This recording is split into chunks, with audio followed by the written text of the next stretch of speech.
পাট শাক রান্না করব। পাট শাক যে কুটে ধুয়ে কড়াইয়ে দিয়ে দিয়েছি। এখন দিয়ে দিব রসুন কুচি। এটা পেঁয়াজ কুচি দিয়েছি, এই যে রসুন কুচি দিব, দিয়ে লবণ দিয়ে সিদ্ধ করব।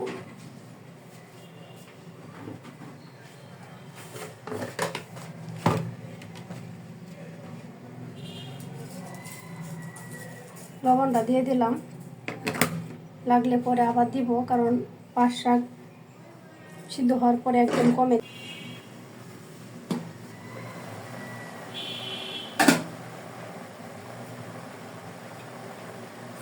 পাট শাক একদম সবুজ হয়ে গেছে, একদম কমেও গেছে।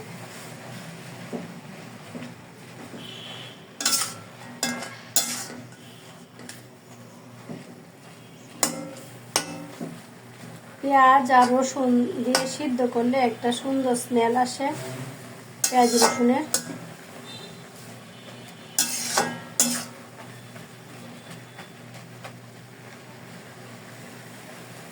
এখন দিয়ে দিব কয়েকটা কাঁচামরিচ। কাঁচামরিচটাও সিদ্ধ হবে। আর পুরনে দিব শুকনো মরিচ।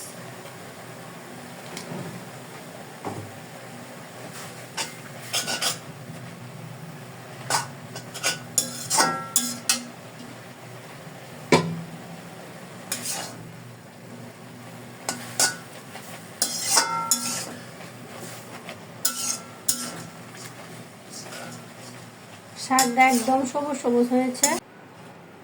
পাট শাকটা সিদ্ধ হয়ে গেছে, এখন তুলে নিচ্ছি বাটিতে।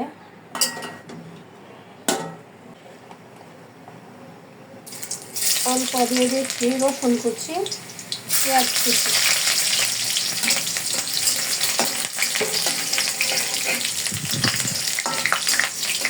রসুন কুচিটা পেঁয়াজ কুচিটা দিয়েছি সুন্দর একটা স্মেল আসার জন্য।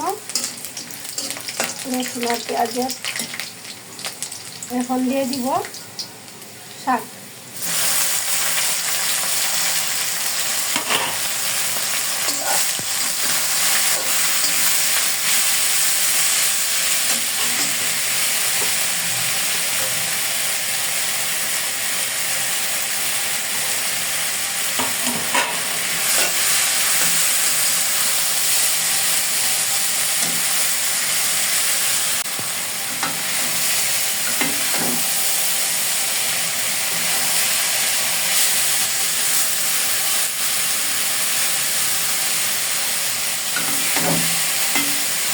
অনেক ঝরঝরা হয়েছে, সবুজ হয়েছে।